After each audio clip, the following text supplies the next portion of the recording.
The story begins with the echoes of help requests coming from a building. A girl, completely naked, screams for help, her voice trembling with terror. She is chained and her eyes are blindfolded. She frantically says that she can no longer feel her legs. Panic rises in her voice as she asks what is happening to her body. A monstrous creature resembling a rabbit has cut both her legs. Blood splatters across the cold floor. The girl collapses, trembling and weak, surrounded by her own blood. The rabbit beast then picks up a scalpel, running its blade lightly across the center of her abdomen.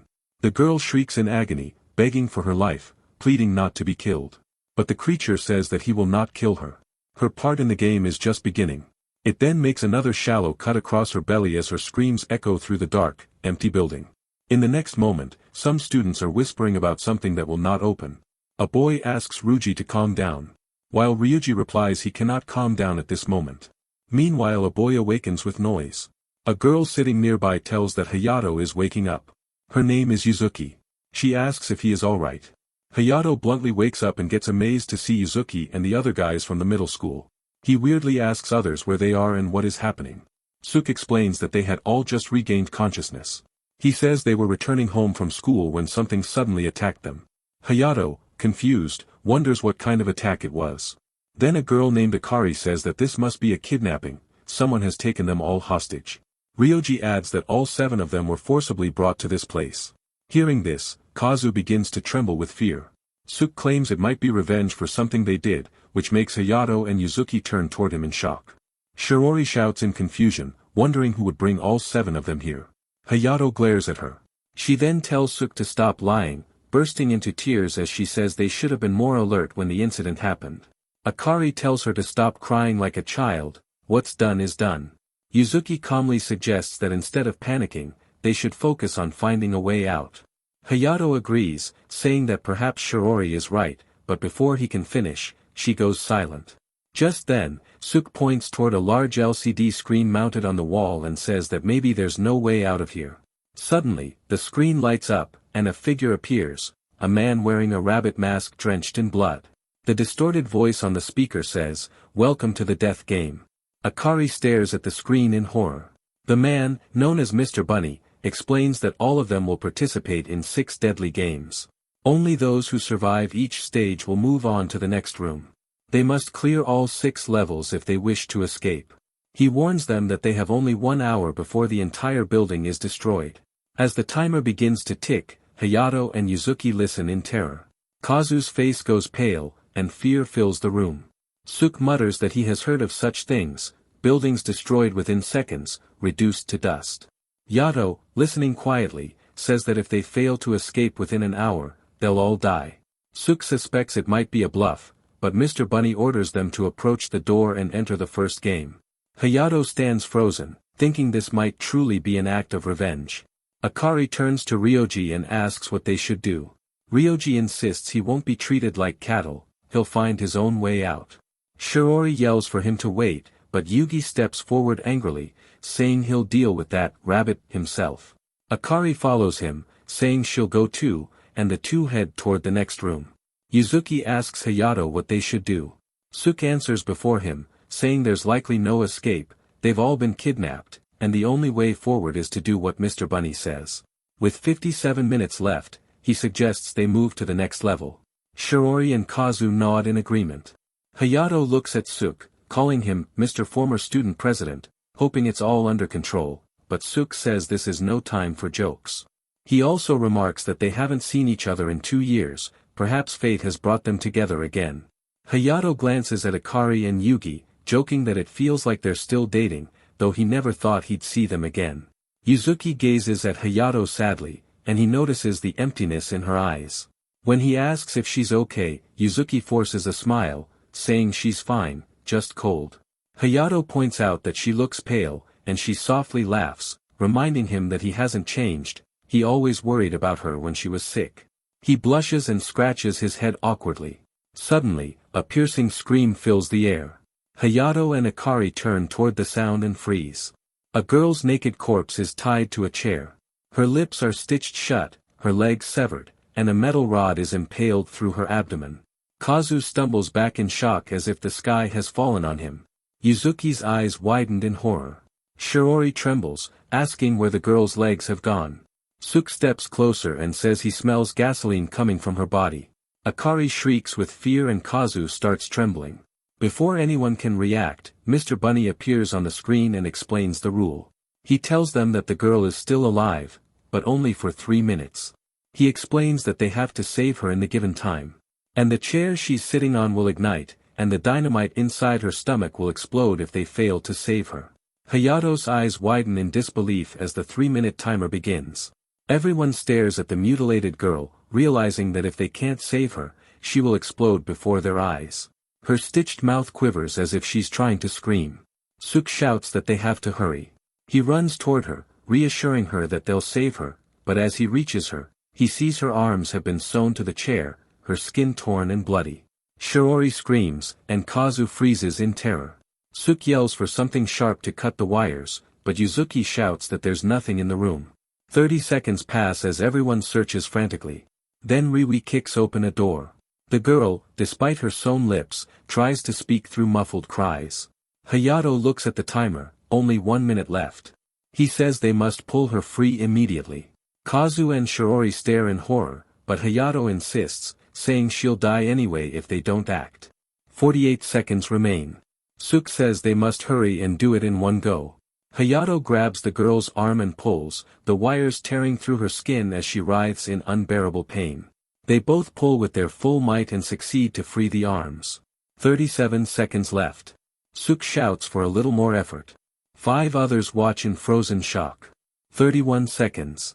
The sight is unbearable. Hayato asks how much longer it will take. Only 18 seconds remain.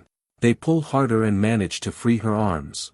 Suk passes a smile and says that they can save her. Only the 13 seconds remain. Suk shouts that there's no time left, they need to pull to the other side. As he grabs her arms he gets shocked to see wires passing through back and thigh. 11 seconds. 10 seconds. Suk looks at the timer and realizes it's too late. He yells for everyone to move back and pushes Hayato away. The girl clings to Hayato's arm, begging with her eyes for help, but 7 seconds remain. Hayato steps back helplessly as she writhes in agony and requests for help. 3 seconds. Yuzuki pushes the girl behind. She grabs Hayato's arm and asks him to hurry. The time ends and the beep starts. The girl falls from the chair just as the dynamite detonates. The explosion tears through the room. Hayato and Yuzuki are thrown backward as fire and smoke fill the space. When the flames fade, Hayato gets scared to see the girl's body lying shredded, her intestines and blood splattered across the floor, her eyes blasted from her skull. Everyone stands frozen, paralyzed by what they've witnessed. For a moment, it feels as if the world has collapsed upon them. The girl's body, now charred and lifeless, lies before them, nothing left but ash. Hayato stares at the remains, his mouth open, unable to breathe. He looks at her lifeless eyes on the floor and blames himself. If he had acted sooner, maybe he could have saved her, but now, there is no saving anyone. Suk tells Hayato that no one blamed him before, and no one blames him now. Shiroi agrees, saying Hayato is not at fault, it's no one's fault at all. Hayato looks at the screen where Mr. Bunny appears again. Mr. Bunny says that it's unfortunate what happened, but those who remain can still clear the game, even if they fail again. The only point is that they must continue to participate. Hayato yells at Mr. Bunny, calling it a disgusting joke. Mr. Bunny calmly replies that since they already failed in the tutorial, it seems unlikely they will survive until the end. The word tutorial shocks Kazu. Mr. Bunny explains that the first round was only a warm-up, and after this it is the real death game. Suk asks what he means, and Mr. Bunny says the death game starts from round 2. Everyone stands in disbelief.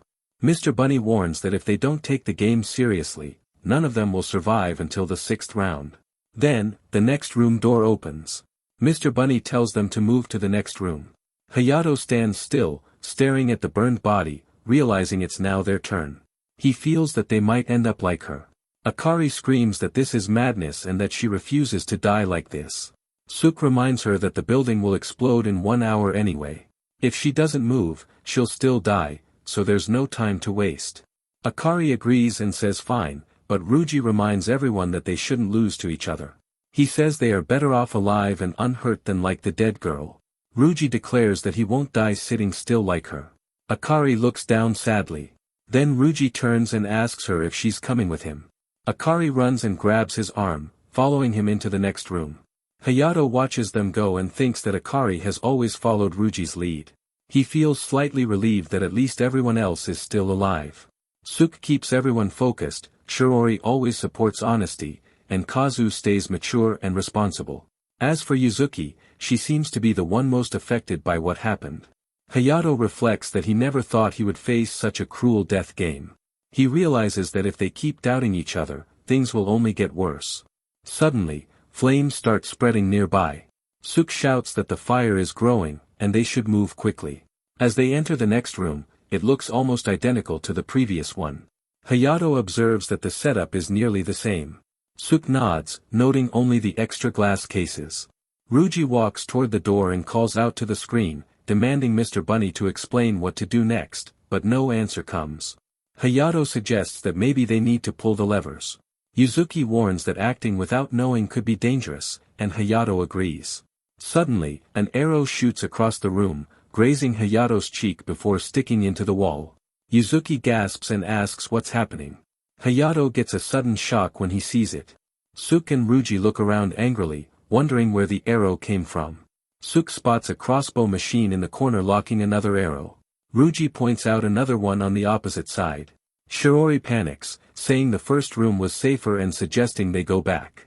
She tries to open the previous door, but it won't budge. Another arrow flies past, slightly cutting Yuzuki's leg. Hayato runs to her and asks if she's okay. Yuzuki winces, saying this is getting dangerous. Then another arrow narrowly misses Akari and lands by Ruji's foot. Hayato says they must dodge the arrows, that's probably the second round's challenge. Suk agrees and says there must be a way to escape.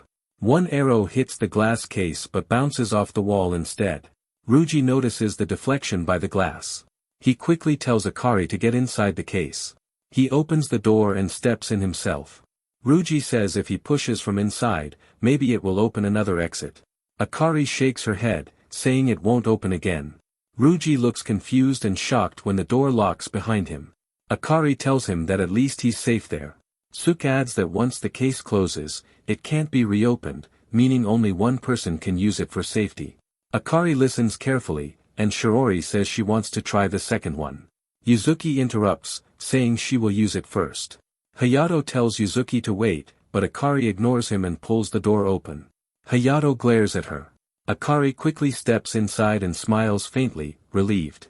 Shirori says there's nothing more they can do now. Suk says they only need to dodge the arrows until it's over. But suddenly, the arrow machines stop firing. Hayato frowns, wondering why they stopped. Akari and Ruji both look around. Akari glances upward and screams when she sees a fast-spinning rotor blade descending from above. Ruji also stares in shock. Mr. Bunny's voice fills the room again, saying it's time to explain the rules for round 2. He says the two people in the glass cases are the candidates for this round who ran first to save themselves. Akari and Ruji silently look at him. As the rotor runs fastly and comes down, Akari shrieks. Rabbit mentions that the rotor blades will keep coming down until they are both shredded. However, there is one way to save themselves, one of them must sacrifice the other. If one person pulls the lever on the floor, the other's blade will descend faster, but the one who pulls will slow down their own blade slightly. When one dies, the other's machine will stop. If neither pulls the lever within 3 minutes, both will die. Mr. Bunny declares that this is their choice, sacrifice or die together. The second round begins. The rotor blades start lowering quickly. Akari screams for them to wait. Ruji punches the machine's walls in panic, but nothing happens. Akari yells to Suk outside to help them. Suk shoots arrows at the glass, but they can't break it. He keeps trying, but the surface doesn't even crack. Hayato also tries, desperate to do something. Suk watches helplessly as Akari screams, the spinning blade is inches away. He fears she will die horribly, her body torn apart. Hayato refuses to let that happen. His mind flashes back to a memory, the day on the school rooftop when he confessed to Akari. She rejected him, saying she liked someone else. He had walked away quietly, humiliated, while she mocked him from behind, saying she could never like such a boring guy. She wanted someone more handsome. Ruji, who had been sitting nearby, overheard everything. Akari froze when she realized he heard it all. She told him she only wanted to be like a shining idol that everyone admired. Ruji said he wasn't interested in fake beauty and liked people for their good hearts. Akari blushed, speechless. After that day, she met Ruji, who accepted her true appearance. Now, as the blade descends, Akari's eyes fill with tears and fear. She can't do anything. She cries out that Ruji has always listened to her, always been there. Ruji yells back, unable to hear her clearly. Akari grabs the lever and pulls it, saying she won't die so easily. Ruji shouts for her to stop, but acid sprays from tiny holes near the lever, splashing onto her face. She screams in agony. Ruji and Hayato also shriek with this shock. Akari placed her hand on her face and unfortunately her face got burned badly. Ruji's eyes widened to see her burnt face. Mr. Bunny's voice calmly explains that he forgot to mention something. Pulling the lever releases acid from the floor vents. Akari cries as her skin burns. Mr. Bunny adds that giving one's life for another isn't easy. Everyone outside stares in horror. Akari lowers her head, crying that the acid will scar her face. She blames Ruji for everything. Ruji, terrified, looks at her and yells that it's her fault. Their friends outside say Akari is only a victim, but she yells that Ruji should die for her instead. Ruji remains silent for a while and kneels by the lever, saying if he saves a girl it seems hypocritical. Then an idea comes to him, he pulls his own lever. Acid splashes over his hands, and he screams in pain. The blades keep descending. Akari shouts at him to stop. But Ruji refuses, saying he doesn't want to die. Akari then quickly removes her shirt and places it over the vent holes, pulling the lever again. For a moment, she thinks it worked, but acid seeps through the fabric, burning her face even more. She screams in horror as her skin melts. Kazu and Shiori cry out at the sight. Hayato watches, stunned, realizing that two people who once cared for each other are now fighting to survive, destroying one another in the process. He punches the glass again in rage, but it doesn't break. Ruji takes long breaths. He looks at Hayato through the glass and tells him to promise to kill that cursed rabbit. Hayato gets scared and listens to him carefully. Seconds later, blood splatters across the inside of the machine. Ruji's body is crushed into pieces. Suk, Yuzuki, and Shiori stand frozen in fear. Akari weakly smiles, thinking she survived. The rotor blade stops. But then, her body gradually collapses inside the machine. Her face is completely burned. Hayato stares at both glass cases, one filled with blood and flesh, the other with Akari's lifeless, scarred body. Mr. Bunny appears again, saying the round is over. He notes that both contestants are dead, but calls it retribution.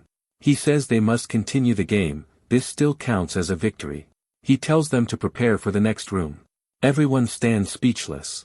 Hayato looks at the blood-soaked glass where Ruji died and wonders what kind of sin they committed to deserve such punishment. Fear spreads across his face as he realizes, maybe it's all because of that bus incident. On that day in the bus a little girl sits with her father on the very last seat. She asks him if they are close to their grandparents' house.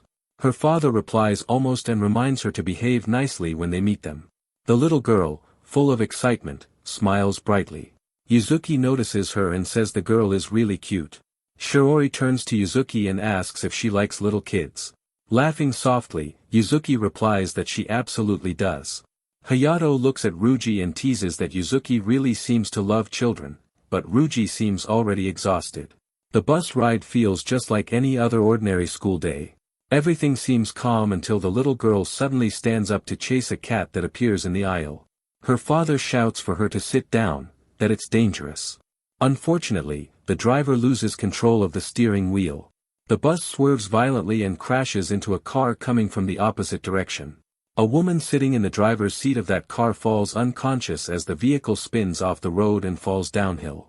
The little girl cries out. The bus tires skid, and the bus itself starts sliding toward the edge of a cliff. Hayato and Suk are thrown against the seats as the bus tips over. Hayato thinks for a moment that it's just a small accident, but Suk shouts, asking if everyone is alright. Yuzuki replies that she is fine, but her voice trembles as the bus begins to tilt further toward the edge. Suk yells that the bus is tipping and everyone must get out quickly. The little girl's father, standing near the aisle, blocks their way and says, "Wait. I have to get my daughter." No one moves until I bring her back. He warns that if too many people get off, the bus will lose its balance and fall. He pleads with them not to move. Ruji, furious, shouts that the man is insane, that they can't stay here waiting to die. The man glares and furiously grabs a piece of glass. He warns them to get on the floor, otherwise he will cut their legs. All glare at him fearfully. Ruji rushes forward, punches the man in the face, and yells that their lives are at stake. Ruji and Akari leave the bus, calling back for Yuzuki to follow. But the man grabs Hayato's wrist and begs him to stay, tears streaming down his face. His daughter lies unconscious at the back of the bus. Hayato freezes, torn between fear and guilt. Suk shouts his name from outside the bus, urging him to hurry. Yuzuki blows an umbrella on the man's head. She calls Hayato to hurry. She reaches out her hand to him. Hayato grabs her arm instead and pulls her out just as the rear tires lose grip. Within seconds, the entire bus plunges into the ravine below. Heitao watches the sight with cold eyes. As the bus disappears into the depth of the cliff, they all stare in horror. Yuzuki starts trembling, whispering that maybe they killed them. Shiori tries to calm her, saying it wasn't their fault, that if they had stayed inside, they would have died too. Suk sighs deeply and says, "Does anyone know about the plank of carniades?" He explains that it's a moral theory. When two people are drowning and there's only one plank to survive, one must push the other away to live. He adds that, even if the government doesn't consider this a crime, their conscience and the victim's family might see it differently. Everyone falls silent. Hayato, staring at the ground, wonders if this is the punishment, that Ruji and Ayakari had to die because of what happened. Gripping his hair, he mutters that this was a terrible price for survival. He begins to suspect that someone else, maybe Mr. Bunny, already knew everything about the bus accident, maybe even someone among them. Just then, Mr. Bunny orders them to move to the next room. Hayato, gathering himself, thinks that instead of turning on each other, they need to stick together and survive. He only wants to make it home. Kazu looks at him strangely as they step into the next room. Inside, they see 5 glass boxes lined up, each with a large blade hanging above them. Shiori gasps, wondering what new horror awaits. Mr. Bunny explains, inside these boxes are different traps, one with hungry piranhas, one with giant centipedes, one with sharp blades, one with a gas burner, and the last one completely empty. Each box has a button at the bottom. Everyone gets scared more than before. Bunny instructs them that all of them must press their buttons at the same time, and no one can pull their hand back until the last button is pressed. They must use bare hands only, no sleeves or protection. If they fail, poison gas will be released into the room. He does not explain the massive blade on the ceiling. They have only 1 minute. The timer starts ticking. Hayato's eyes widened with terror. Suk shouts that there isn't much time. Yuzuki nervously asks who will press what button. Kazu steps forward, saying there's no doubt, he'll take the empty box. Hayato warns him there might still be a trick, but Kazu snaps angrily, yelling that he trusts no one now. He mocks each of them, calling Shiori heartless, Yuzuki fake, and Hayato a coward for abandoning the man on the bus. Yuzuki protests, saying they all push together, but Kazu insults her too, calling her two-faced. Desperate, he says he doesn't want to die like Ruji and Ayakari. Hayato listens to her selfishness. The timer shows 31 seconds left. Suk says to let Kazu do what he wants, but Shiori insists they should cooperate. Hayato agrees that the task seems easier than before. When only 22 seconds remain, they decide to do it together. Everyone rolls up their sleeves and puts their hands inside. Kazu puts hand quickly and presses his button first and laughs. The empty box was harmless. Suk reaches into the piranha tank. The fishes tear at his skin as he screams but manages to press the button. Shiori thrusts her hand into the centipede box. They coil around her arm as she shrieks but completes the task. Yuzuki's hand burns from the gas flame, but she also presses her button through tears. Suk yells for everyone not to move. Hayato struggles. Only 15 seconds remain and blades slice deep into his arm as he tries to reach the button. Blood pours from his wrist. Shiori screams for Hayato to hurry. Hayato grits his teeth and groans. Only 13 seconds left. Suk shouts at Hayato to do it quickly. Everyone is already in pain. 8 seconds left. Everyone yells for him to do it. 6 seconds. Hayato ignores the pain and pushes harder. With 2 seconds left, he finally slams the button. Mr. Bunny's voice echoes again, "Congratulations. You passed."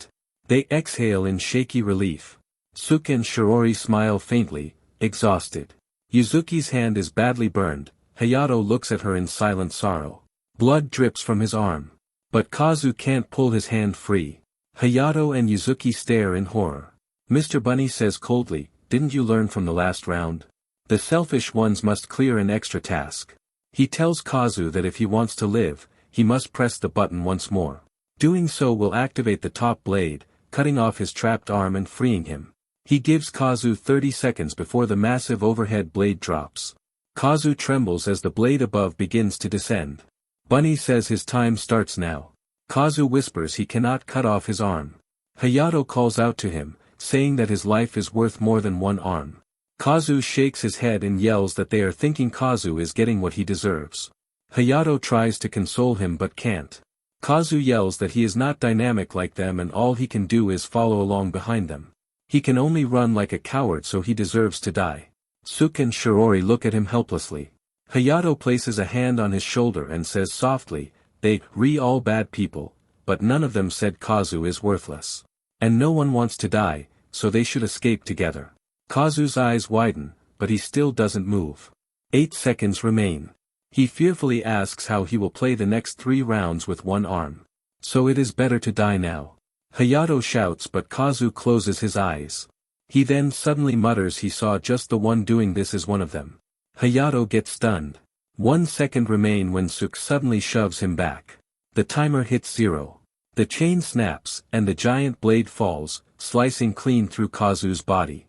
Blood splatters across the floor. Suke fortunately saved Hayato at the exact time. Hayato stares in shock, trembling. He recalls Kazu's last words.